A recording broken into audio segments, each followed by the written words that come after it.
Peruć grožđe, momak i djevojka, jedno drugom šaputali, vječnu ljubav obećali. Jedno drugom šaputali, vječnu ljubav obećali. U cijelome selu niko znao nije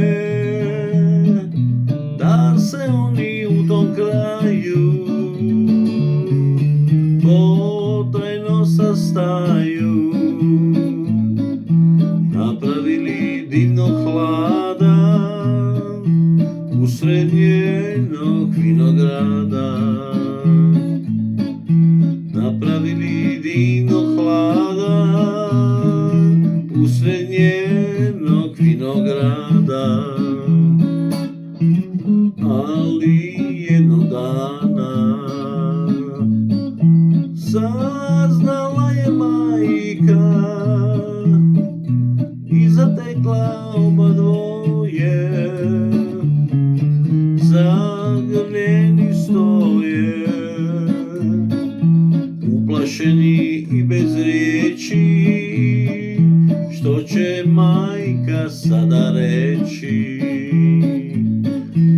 Uplašeni i bez riječi, što će majka sada reći? Progovara majka: kćeri moja mila, ako voliš svog Dragana, neka pođe s nama. Tebi drag, a meni mili, cijeli život sretni bili. Tebi drag, a meni mili, cijeli